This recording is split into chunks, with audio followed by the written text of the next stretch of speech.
আসসালামু আলাইকুম। Hello everyone, welcome to Tamanna studio. আজকে আমি আপনাদের কাছে আরও একটি নতুন রেসিপি নিয়ে চলে আসলাম। মেইনলি এটা হচ্ছে একটা চাইনিজ রেসিপি। হুটহাট করে ক্রেভিংস উঠলে বাসায় এরকম বানিয়ে নিই। এটা প্রসিডিওর অনেক বেশি ইজি। যারা কম বেশি চাইনিজ খাবার পছন্দ করেন অবশ্যই এটা জানবেন।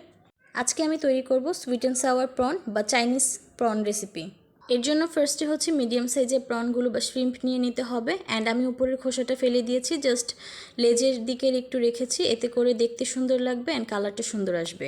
এরপর এর মধ্যে 1 টেবিল চামচ ব্ল্যাক পেপার ক্রাশড করা অ্যান্ড হচ্ছে 1 টেবিল চামচ কর্নফ্লাওয়ার ও সয়া সস দিয়ে এটাকে ভালোভাবে মেখে নিতে হবে।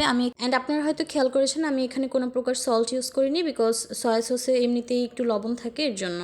ভালোভাবে মাখা হয়ে গেলে আমি একটা প্যান নিয়ে নিব। এর মধ্যে চিংড়ি মাছগুলোকে অল্প একটু তেলে ভালোভাবে ভেজে নেব। মিডিয়াম লো হিটে চিংড়ি মাছগুলোকে 1 মিনিটের মতো ভাজবো। অবশ্যই খেয়াল রাখতে হবে, বেশি ভাজলে শ্রিম্পগুলো শক্ত হয়ে যাবে, এতে করে খেতে ভালো লাগবে না। শ্রিম্পের ভেতরের জুসিনেস টেক্সচারটা থাকবে না। চিংড়ি মাছগুলো উঠিয়ে নিয়ে আমি সেই তেলের মধ্যেই গার্লিক পেস্ট দেবো। এখানে কোনো জিঞ্জার দেবো না, মানে আদা বাটা দেবো না, শুধু গার্লিক দিয়েই হবে। এরপর হচ্ছে অনিয়ন আমি কিউব করে কেটে নিয়েছিলাম, সেটা দিয়ে দিচ্ছি অ্যান্ড হালকা একটু ভেজে নেব। এই রেসিপিটা তৈরি করতে বেশি হলে 5 মিনিটের মতো সময় লাগে, যদি সব কিছু গোছানো থাকে। অনেক অল্প সময়েই করা যায় অ্যান্ড ইনগ্রিডিয়েন্টসও অনেক কম। এরপরেই তো আমি হালকাভাবে এটা একটু ভেজে নেব। আমার চুলার আঁচটা কিন্তু মিডিয়াম লো হিটেই রয়েছে। এটা আপনারা চাইলে এমনি খেতে পারেন যদি কারো ইচ্ছে হয়, বা ফ্রাইড রাইসের সাথেও খেতে পারেন। এরপর আমি এখানে টমেটো দিয়ে দিয়েছি। আপনারা চাইলে টমেটোটা স্কিপ করতে পারেন, তবে টমেটো দিলে একটা ভালো দিক হচ্ছে আপনার কেচাপ বা সস যেটা ইউজ করেন না কেন সেটা কম ইউজ করলেও হয়।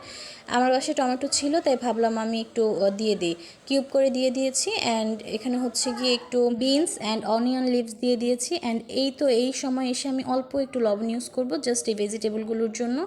এরপর আবার একটু সয়া সস দিয়ে দেবো অ্যান্ড এটাকে ভালোভাবে নেড়েচেড়ে মিশিয়ে নেব। এরপর হচ্ছে আপনাদের পাশে টমেটো কেচাপ থাকলে কেচাপও ইউজ করতে পারেন, নয়তো বা সস থাকলে সস ইউজ করতে পারেন। অ্যান্ড এরপর আমি হালকা একটু চিনি ইউজ করব, যেহেতু এটা সুইট অ্যান্ড সাওয়ার প্রন, তো চিনি তো ইউজ করতেই হবে। এছাড়াও যে কোনো খাবারই চিনি ইউজ করলে খাবারের টেস্ট একটু ভালো হয়, মানে ব্যালেন্স হয় সব কিছু আর কি। তারপর এটা আমি ভালোভাবে নেড়েচেড়ে মিশিয়ে একটু হালকা একটু পানি দিয়ে দিয়েছিলাম, একেবারেই সামান্য। এটাকে ভালোভাবে নেড়েচেড়ে পানিটা শুকিয়ে গেলে এর সাথে চিংড়ি মাছটা অ্যাড করে দেবো। অ্যান্ড অন্যদিকে আমি 1 টেবিল চামচ কর্নফ্লাওয়ার একটু পানিতে মিশিয়ে নিয়ে সেটা দিয়ে দিচ্ছি গ্রেভিটার টেক্সচারটা সুন্দর হওয়ার জন্য বা থিক হওয়ার জন্য।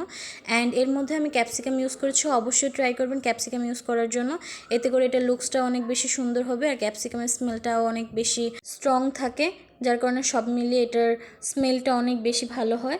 তো এই তো এটা হচ্ছে ফাইনাল লুক। আপনারা চাইলে এটা ফ্রাইড রাইস দিয়ে খেতে পারেন বা এমনিতেও খেতে পারেন। আমার কাছে এমনিতে অনেক বেশি ভালো লাগে, অ্যান্ড ফ্রাইড রাইস হলে তো কোনো কথাই নেই।